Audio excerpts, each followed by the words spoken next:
So, what does it really take to be successful in franchising? Well, that's the topic of today's episode. Welcome to Fordify Live with your host, Ford Saeks. And to help discuss that is a special guest, a huge expert in franchising. And I want her to share her story a little bit. How did you get into franchising and what was your journey like as we start this conversation today? Well, thanks for having me, Ford. It's nice to be on the other side of the microphone instead of being the interviewer to listen with you. So thank you for having me. You know, it's interesting. I always say that I was the accidental franchise executive. I had no idea I was entering franchising right out of college when I simply answered an ad that said, travel the country, shop our stores, and tell us how we're doing in quality, service, and cleanliness. And so I, like any fresh college young woman, thought maybe I was going to go to malls and do shopping that way, but it was Kentucky Fried Chicken. And so I started a career that at the time I was told would be a year and a half or 2 years, and it lasted 35 years. The career that dreams are made of. I had the chance to do many things, all working with franchisees, a lot of work with franchise advisory councils, back of house evaluation programs, food safety, ran restaurants. And then my last 7 years, I had the chance to lead learning and organizational development, as well as the KFC Foundation. So extensive experience and loved every minute of it. Thought I would go off and just be a professor in my encore career. And as Yum would have it, they, in a couple of years, decided that they were very interested in franchise education and making it available to everyone. So we established the center with their generous philanthropic donation. We actually started the Yum Center for Global Franchise Excellence at the University of Louisville, and we teach franchising to all levels, graduate, undergraduate, as well as professionals. Well, don't you find that, I worked in franchising, not nearly as long as you have, and certainly not on that end as a keynote speaker going in and speaking at their annual conferences. But I've worked with a lot of franchise owners, and they're usually strong in one of three areas. They're either strong in delivering the product or service, in operations and leadership and management, or in marketing and sales. And they're rarely strong in all three, and rarely are they ever really educated in it, which I think is really interesting because you would assume that when they invest in getting a franchise, regardless of whether it's a QSR, quick serve restaurant, fast casual, full service dining, a B2B services company or not, you would think that they would have the training. And the company training that companies give typically covers the products and the services, but it doesn't really cover the business side of it. Is that what you found in your experience? You know what? You are exactly right, Ford. And that is the gap that we are filling. So what you learn when you join a franchisor, and it's great. They teach you exactly the business model, how to operate it, what the products are. They do so much great work for you. But there is no training on what is the franchise business model. What are the obligations of the franchisor and what are the obligations of the franchisee? That's never discussed. And what I have found is the best franchisees are those who are strong operators, the ones that can actually work the business model and do great within their individual units. And those make the best franchisees. And I know that because I've worked with startup franchise groups all the way up to, ones like Yum Brands that have, thousands of locations around the globe. And it's interesting because some of the smaller startup franchise organizations that are just looking for franchisees, they're looking for numbers. They're just pumping and dumping. They're just trying to get as many franchises sold as possible. And if I ever talk to them, I always caution them. I'm like, you know what? More isn't always better. And Right. you're Right. not selecting the right people. And usually what happens, I check in with them down the road and they're struggling and they're failing and their systems are good because they didn't do any due diligence to really take the time to select the qualities and the characteristics of an operator, like you just said, or provide the education. And what you just said, Ford, is really the secret sauce that I think Chick-fil-A uses. They have like 10,000 people apply to be an owner operator for them.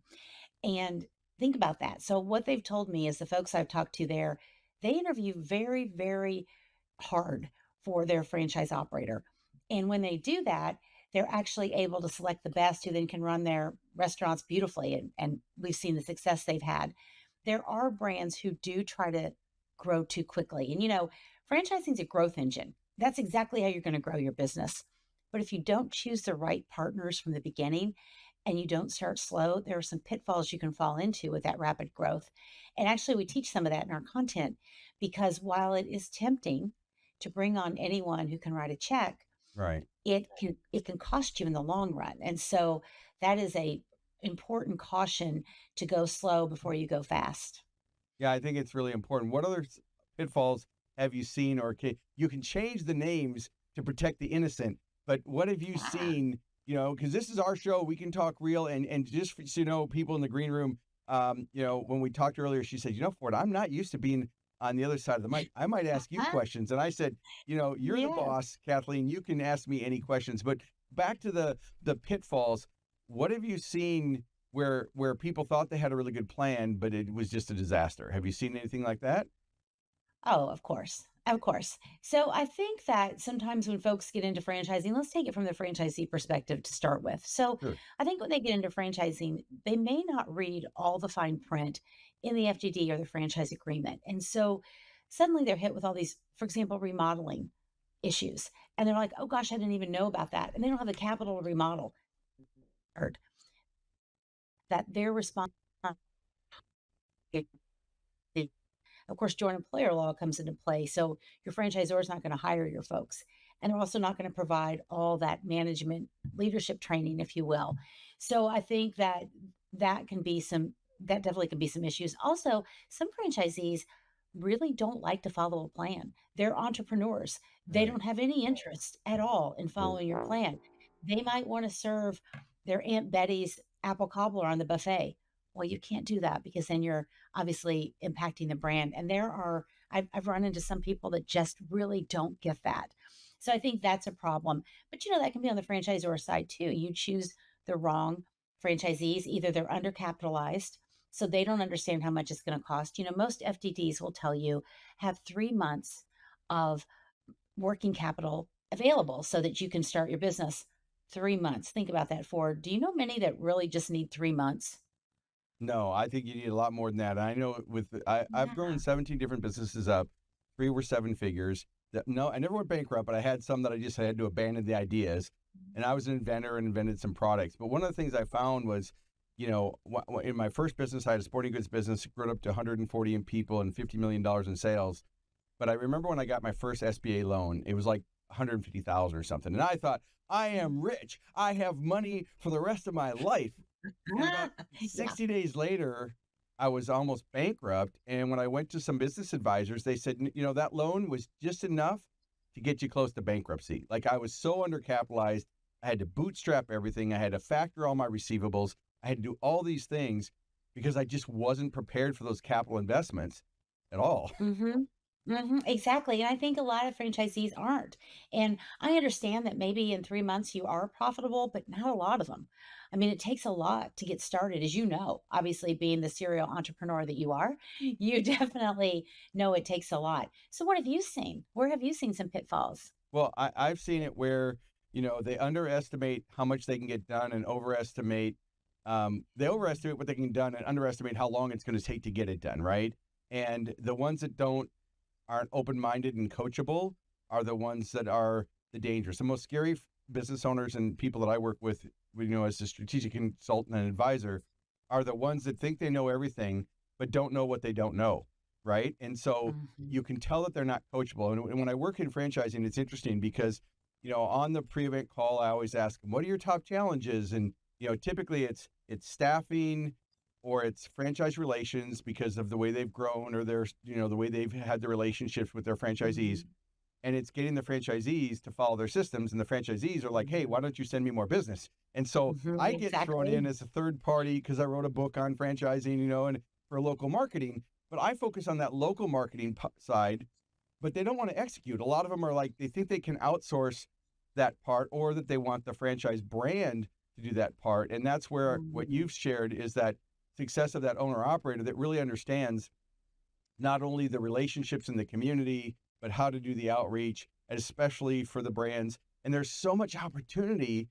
And I always share Mhm. with them, they don't have to be 100% better than the competition. 2 to 5% better than the competition will get them huge returns That's right. if they just did some of the basics. But the biggest problems I've seen, I think, are mindset issues where they're just not coachable, or they have beliefs that aren't serving them and they need to get some new beliefs. That's a good way of putting it. The local marketing aspect is very interesting because you'll read in that item 11 of FDD what's expected. And sometimes I try to unpack that with folks I talk to, meaning what do you expect? What is local marketing? And a lot of people don't understand it. But if you think about the franchise model, one of the reasons it works so well is that those people who own the units know the communities. And Right. so they know how to get involved. Those large franchisors don't know that. And so when they have these boots on the ground, so to speak, those franchisees can really work that. But I think that not having a playbook for that can be very overwhelming for some franchisees. And some franchisors do a great job with a playbook of ideas, and some kind of leave them on their own. And the other challenge I've seen is, making sure that there's consistency with the brand. Like you mentioned earlier, that Yeah. person who might want to serve, her aunt's apple pie or whatever on the buffet or on in the menu. I was recently speaking for a franchise group. I won't name their name because they've hired me for 7 cities. But I was Oh, recently doing some hot seats live, and I had 250 franchise owners in the room, and we were talking about local marketing, and so I said, "Hey, I'd like to do a hot seat. I'd love a volunteer." And the guy came up to the front of the room, and I said, "What's your name? What's your location?" So I pulled his location up. And now this franchise organization is responsible for the local franchisee has permission to do local posts on social media. Some brands don't. This one, they right. allowed them to do it. But I pulled up his Instagram, and there wasn't a company logo. It was a completely different logo that was not on brand with the color, theme, or style. Let's just leave it like that.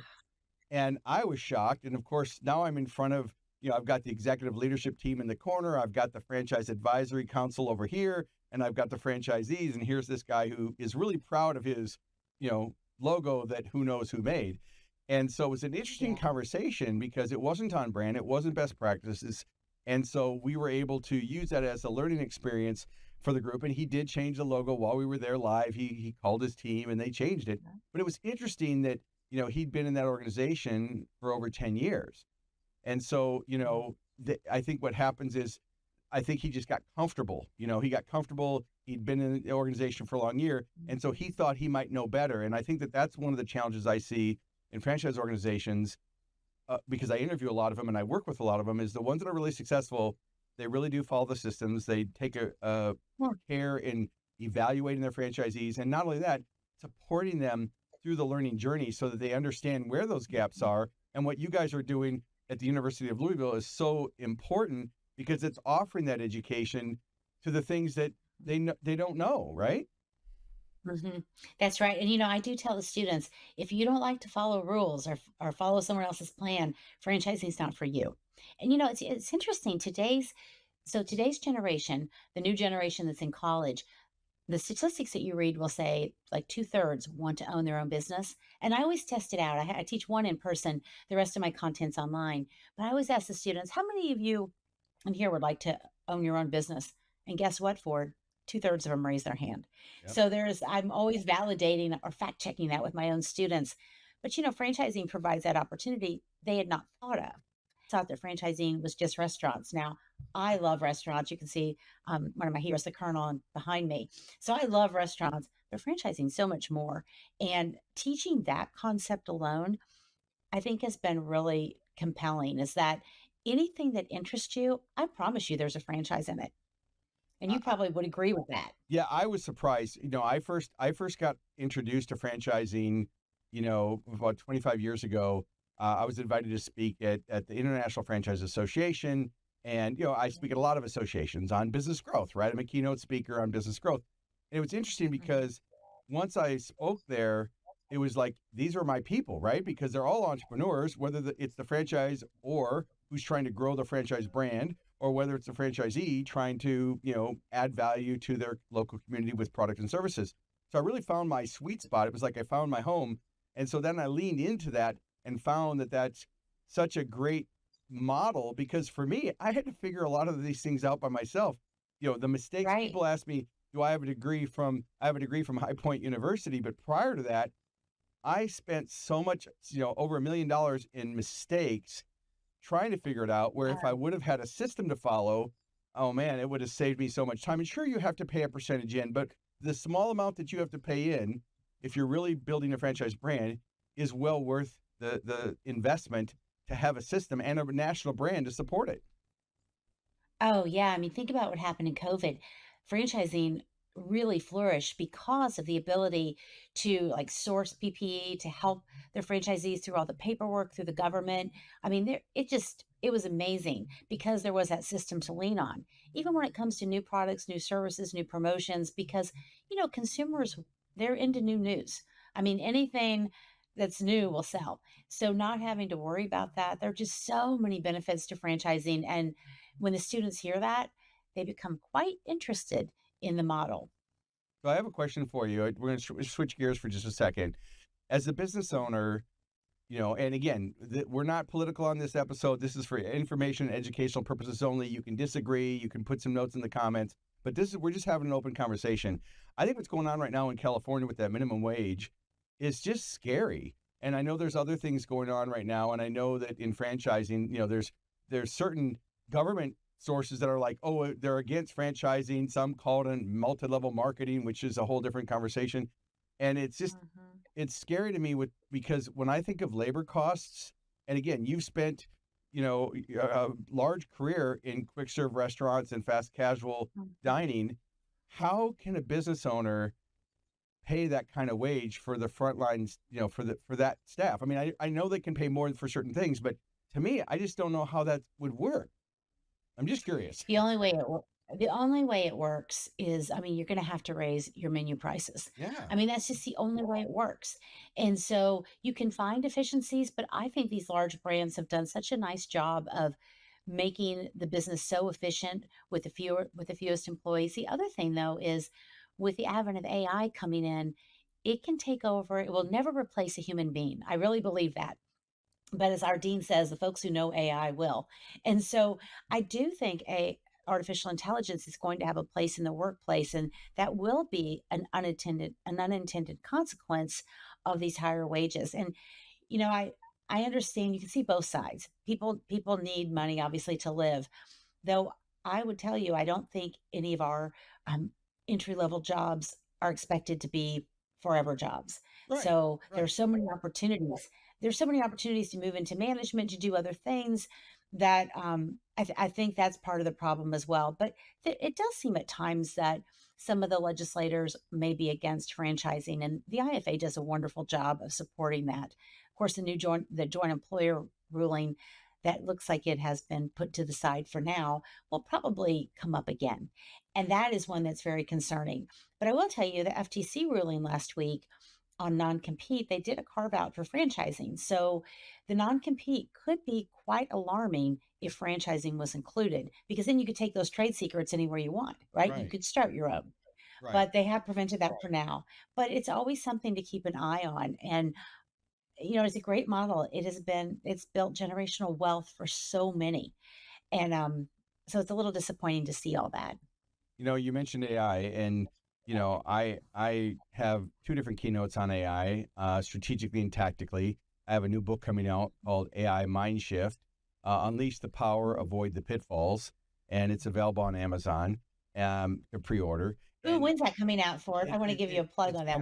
It's coming out in a couple weeks, so I just have to. It's print on demand through Ingram Spark, and I've got to get the final version of it done. But it's a timeless book about the mindset and the future of what this is and the disruption from a business standpoint. It's not, even though I do a lot of I do a monthly webinar on AI and I use it as a lead magnet. It's on my website at profitrichresults.com, and it creates conversation. So it's a whole 1 hour training. People can go to profitrichresults.com/AI-training, and you can find it there. But back to the topic, what's interesting is when I speak at an organization, and I just spoke last week in Miami, I'll ask on a scale of 1 to 10, with 10 being you're an expert, raise your hands and keep your hand up as I raise the number. And if I go past the number of your expertise, lower your hand. And everybody's hand went down about 7 or 8. A couple people stayed up till 9 or 10. And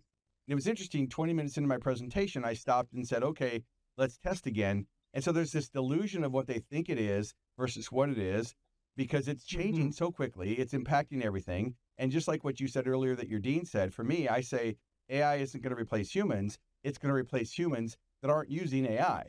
and that it's impacting everywhere. And right now we can communicate with AI using text, and you can use, Copilot and ChatGPT and Gemini, and there's all these other programs.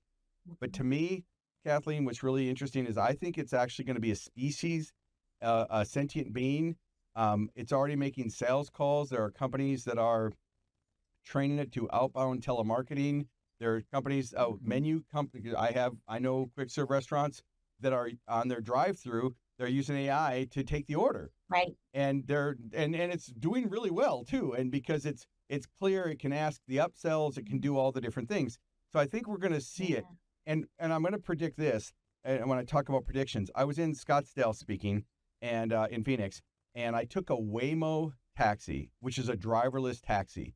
And I stayed. Oh, I've been afraid to do that. Well, my wife Wow. was with me. My wife was with me, and she was freaking out. So I said, "No, I want to try it." She's like, "You go by yourself. I'm taking an Uber." I said, "No, come with me." So she sat in the front seat, petrified, as it went into a 4-lane turn, yielding as traffic was coming and the yellow light, and we were in a turn lane, and it did everything and turned perfectly across 4 lanes. That was the only part that freaked me out. Now, what's interesting, Kathleen, is about 3 minutes into the ride, she started to relax a little bit. And by the time we got to the restaurant, we got back in after the restaurant to go back to the hotel, I said, "Do you want to take another Waymo?" And she's like, "Sure." So it's interesting how quickly she became comfortable with that concept. When she hates technology, she doesn't like, I have all types of Google and Siri and all those different devices and cameras and doors and all this extra electronic stuff. She hates it all.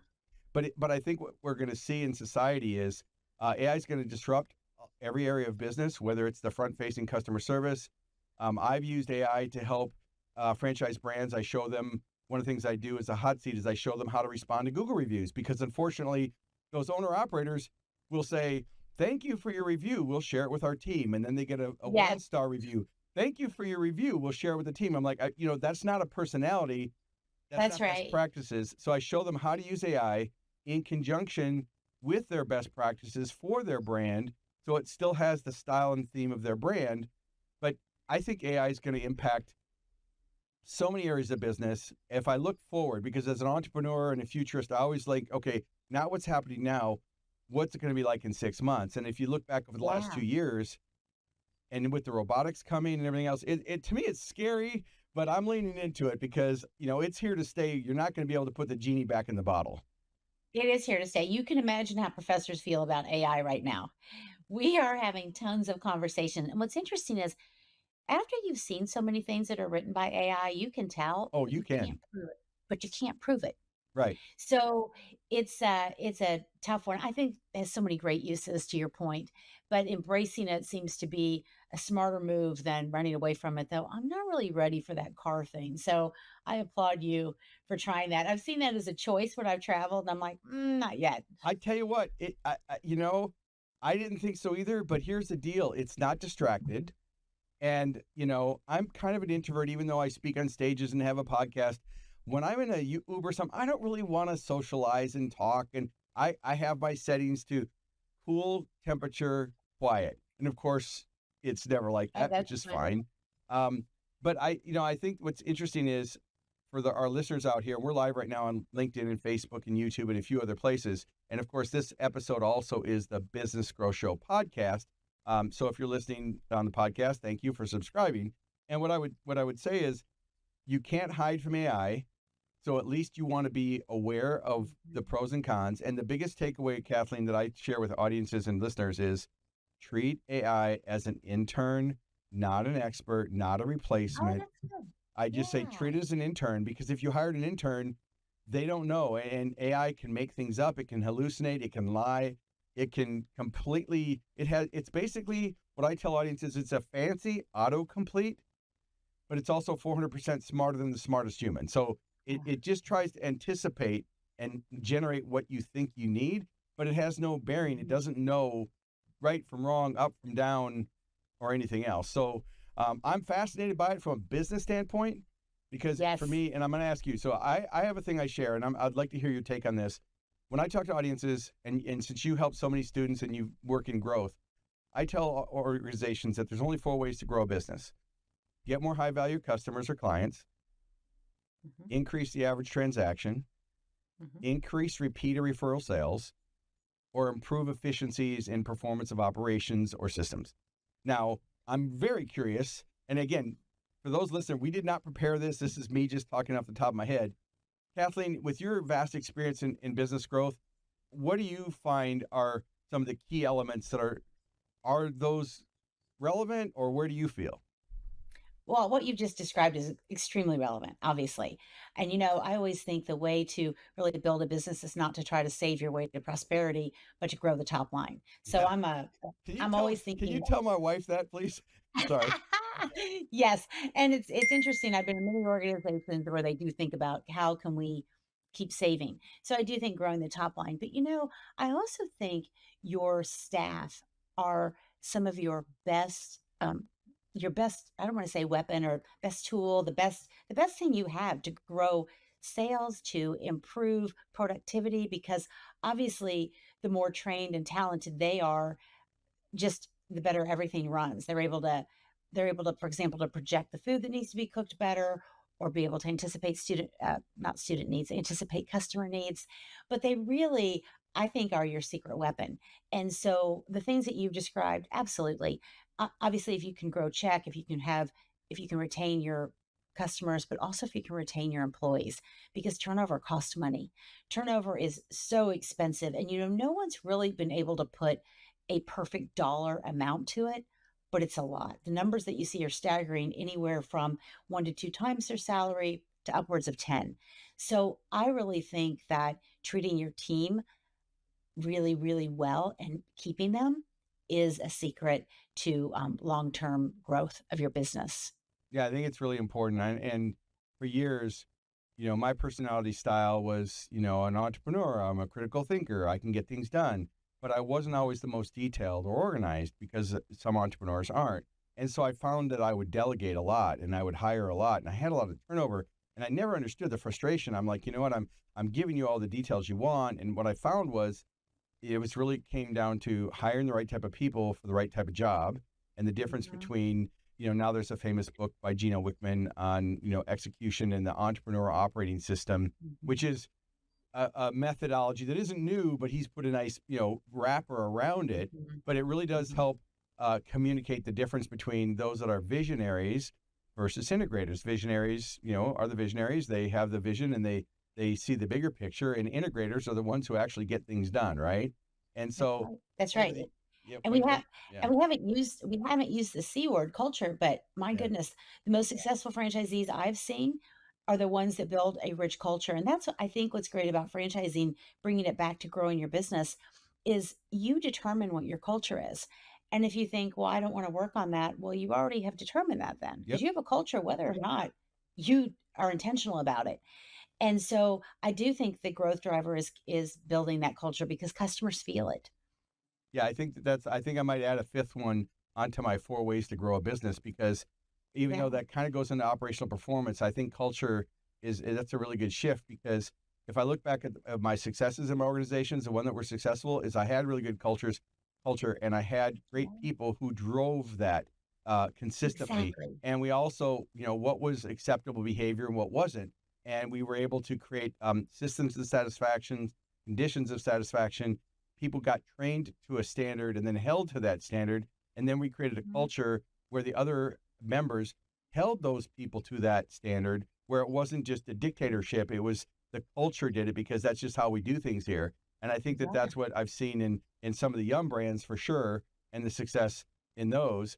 And, Oh, yeah.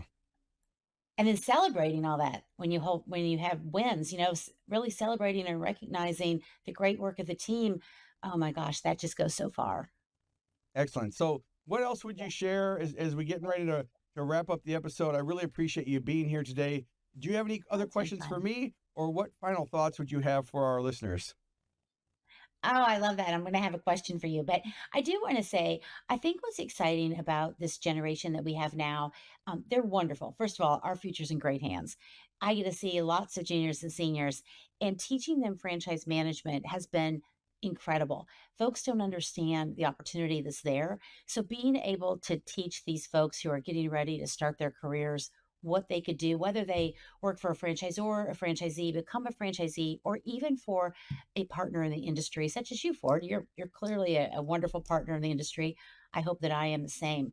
So I think that that's what I want folks to know is that we're in really, really good hands. So when you're out there speaking to these different franchise organizations, what are their biggest concerns? Well, their biggest concerns are initially to follow their systems and to get the franchisee to take personal accountability for their own success, to make sure that when they have an annual conference, it's an opportunity for them to renew, rethink, refocus, reframe, and re-energize their franchisees to use and follow their systems. So I become a third-party endorsement to endorse the tools and systems that they already have in their organization. It's interesting because, I'll do these presentations and we'll talk about their online academy or their learning management system or the resources or the lunch and learns that they provide. And it's so interesting that, and I'll say, raise your hand if you've been in the organization over 5 years and 10 years, because I want to always get a feel for, are these new franchisees or are they, senior and they're mature and they've been around for a long time. And even the mature ones that have been around, let's say 2 to 10 years or even more, they're not using they're only using a small percentage of the resources.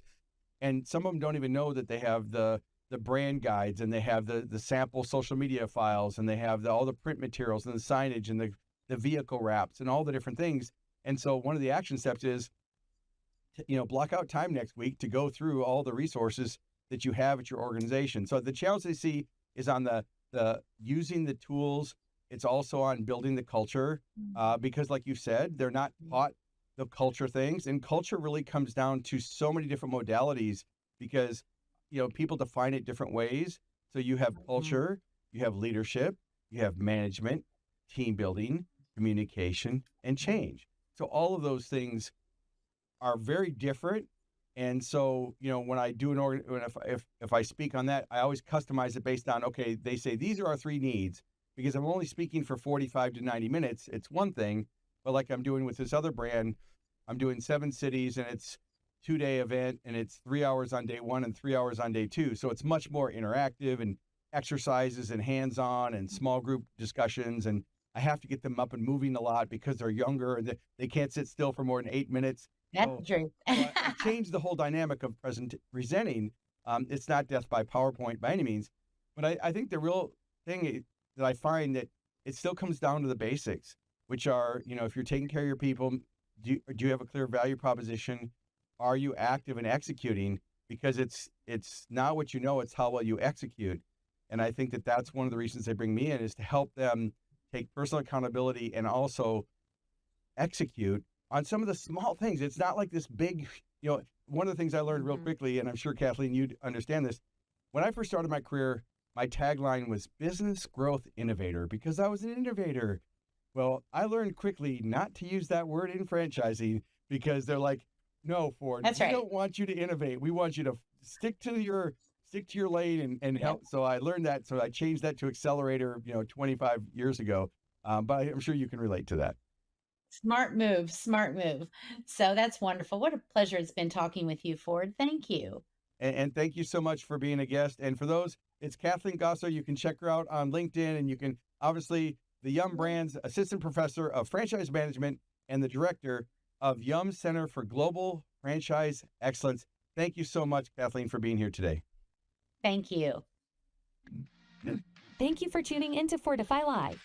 Make sure to like, comment, and share this episode on your favorite social media platform. And don't forget to subscribe to the Business Growth Show podcast, available wherever you get your podcast streaming fix. We air weekly at 11 a.m. Central Time. So until next week, keep pushing the boundaries and never stop growing.